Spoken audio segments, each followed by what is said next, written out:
Manchester United against Manchester City will be in the final. Nedum, you were there. Obviously, you saw this all play out. Just give us your perspective of what you saw. To be honest, as the guys were saying, when it was 1-0, 2-0, 3-0 to United, you're thinking, well, this is the game that should have been happening. They looked really comfortable. They looked confident. You know, they were making the right decisions. They were stretching Coventry. Coventry weren't playing anywhere near their best at all. And from where we were sitting, we were with the Coventry fans, and they were down. But then when Coventry scored that first, I wouldn't necessarily say the fans started to believe, but they enjoyed that moment. And then as you start to see United going in the wrong direction, players having to come off the field, and they were losing that element of control, which, you know, let's be honest, we're not used to seeing them have. You started to wonder. But then it should never still get to 3-3. Yes, you can suffer a little bit within a game. We shouldn't be suffering from that whole point, from that 70th minute in. It was wild. The chances they were having, you're thinking, well, what is going on? They still had enough quality on the field to be able to manage that. And all of a sudden, all those eyes which were going to be on Casemiro playing centre-back at the start of the game didn't seem to matter until all of a sudden you were seeing Sims, you were seeing Wright and others running in behind. And that genuinely is one of the worst performances I've seen from United after, bizarrely, after they went 3-0 up. I thought they were really good value until all of a sudden, as I say, like Højlund is celebrating in front of the United fans, and it's like he was almost non-existent within the game. The United fans come the end of that game were cheering when they won the coin toss to have the penalties down at their end, and cheering because they got a chance to take the penalty first. Like, that's all United gave them for like the last hour of that game of football, and that's not good enough. And hopefully for them in the final, they have more players available, because if they play anything like that with this sort of team in the final, they will be destroyed, because that is so alarming as a performance goes. Nedum, we heard Rob Palmer talk about Ten Hag's body language on the touchline. And of course, managers can play up to the cameras. What did you make of his reaction or lack of it when he found United very much on the back foot? I think, to be honest, for him, usually, if he had a good squad available, he'd be turning around towards the bench and thinking, well, this is the person I'm going to bring on to be able to do this. But I think they were filling quite a few seats on that bench with people who were essentially just available. He didn't have enough people to be coming on to probably take off the people who he thinks deserve to be taken off. And that feeling there as a manager on the side of, like, helplessness, yes, like, we can look at his reign in totality, but as he's standing there, I think he would be disgusted by that performance. But again, the more senior players that he has available are all on the field. He'd be hoping that they'd be able to sort of stem the flow that Coventry had and just find a way to get through the game in those key moments. And for him, as I say, he can talk to them, but is that going to change anything? He could try and look on the bench to change something. Are we going to bring on an 18-year-old or 19-year-old to replace someone senior? It's probably the last thing that this moment needed. So I think that was a picture of a man that is essentially helpless and thinking to himself, like, what, unfortunately, in my opinion, what have I signed up for? Because this is nothing that he's probably ever expected to see. He, of course, spoke in his press conference ahead of this, saying, look at my squad over the 100-plus games that I've been in charge here. I think I've had a full squad once to choose from. Does that offer him up any sort of excuses? No. As Nedum says, when you're looking at the bench and there's just nothing, you can't go for anything there. No, they're playing Coventry City here in the Championship. I'm not offering up any excuses for this man. It's far from ideal, but show me a manager who's always got a full squad and I'll show you a liar. You know what I mean? It's part and parcel of the game. Again, they're playing a Championship side, being dominated by a Championship side, hanging on for long periods. This is just unacceptable. Yes, they're in a cup final. He's a dead man walking in this job. Yeah. Dead. You don't spend 1.25 billion plus to see this garbage. You don't.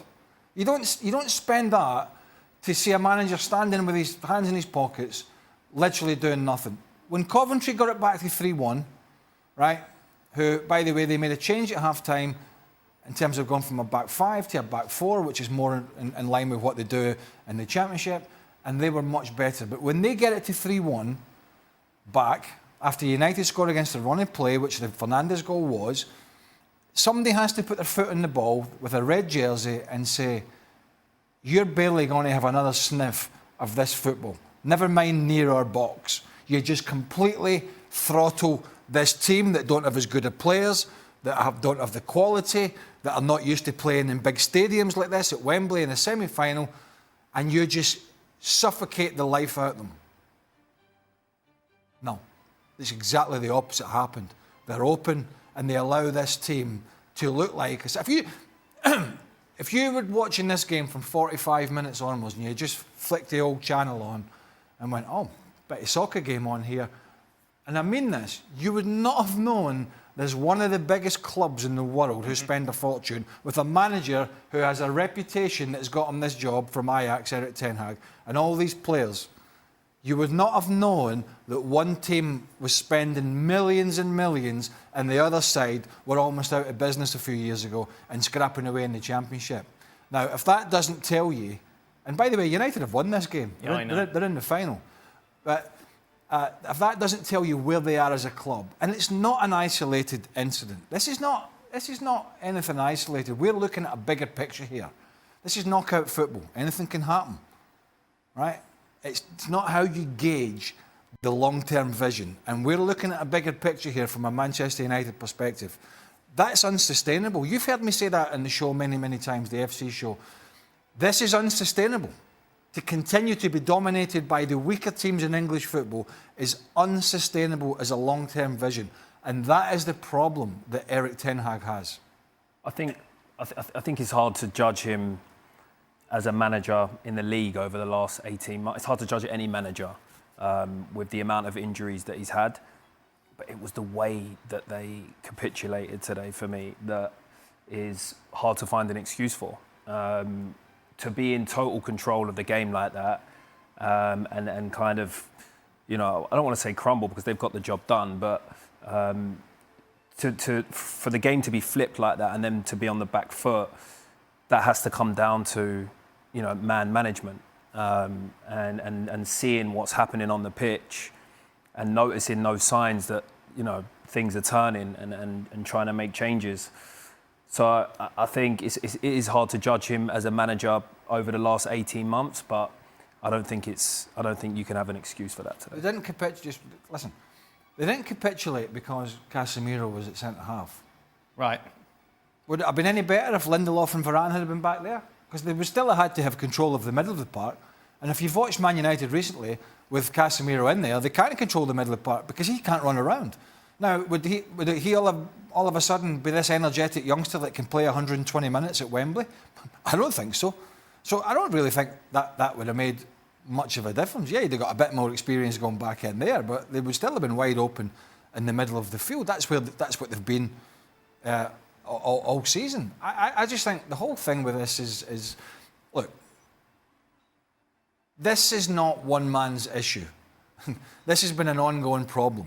But ultimately, he is one of the guys that steers the ship. Mm-hmm. And I'm afraid, even if he wins in the cup final, and we talked about this before the show, I may have to sort of retract what I said, but even if he wins the cup final, that might not be enough for this guy, because if you're looking at longer term, these kind of performances, and there have been many of them this year, many of them are just unacceptable and unsustainable.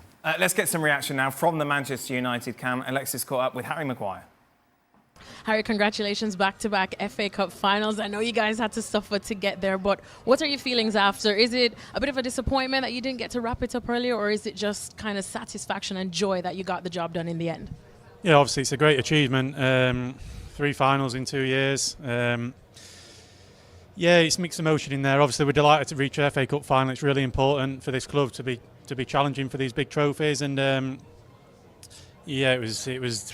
I mean, it was a chaotic game. I mean, we played really well for the first 65 minutes of the game, really professional, and then I don't know what happened. I think we've got to look at ourselves. We've got to take more responsibility. We acted like kids out there, and we've got to show that we're big men, and to play for this club, it comes with a huge responsibility, and we didn't show enough out there in the last 30 minutes of normal time, and then obviously extra time. I think the boys was really cautious of not losing the game. We really fancied ourselves on penalties. We know how good we are at penalty shootouts, but on the other hand, we've still got to do more to go and win the game in extra time as well. So, listen, we're disappointed with the end towards the game. We'll take a lot of positives from the way we started, but the most important thing is reaching the cup final. And so said, so done. I got to speak to Onana last week, and he spoke about how sometimes his job has been made difficult because of the injuries that you guys have had and the inability to field a consistent back line. You're a part of that back line, and you're the only fit centre-back, really, that was able to show up here today. Do you want people to kind of empathise with you there, that's probably why we do see these up and down matches? Well, look, we don't want to make up excuses, but obviously it does. It's just a common fact that it does have an impact. I mean, we lost Willie in the week, who's been playing alongside me. We lost Mason in the week. We lost Sofyan in the week. So, look, we've had to change. We've worked on tactics and we've had to change players in and out. It's been tough. It's been a tough week preparing, especially for the staff, because they know they want to work with the team. They want to prepare well, and players for some reason keep getting little niggles, keep getting injuries, and it's frustrating. But listen, it's a good win. We're really happy for the fans. We couldn't have left this stadium without getting through to the final. It wouldn't have been right for the fans after suffering a disappointing year. We need to make sure that we reach the final, but also not reach the final. We need to go there and perform. Well, you got a goal here today, of course. That definitely set the crowd alight. And I saw a tweet that went out right after that said, I don't think we talk enough about your mental toughness. Someone called you a mentality monster. Is that something that you describe yourself as now? I know you've had to put in that work as well. And is it kind of showing now? Yeah, listen, when you play for this club, it comes with a lot of responsibility, a lot of pressure. And obviously I was captain for 3.5 years. We had a difficult year. My form wasn't as good as it was in the previous 2 years, and I come under a lot of talk, a lot of media attention, and no, I'm really happy where I am now. I'm playing really well. Feel like I've had a really good season. Individually, obviously my main focus is making sure this club and this team gets back to performing more consistent, and obviously I'm really happy where I said, where I am mentally and physically, and I'm looking forward to the remaining games of the season.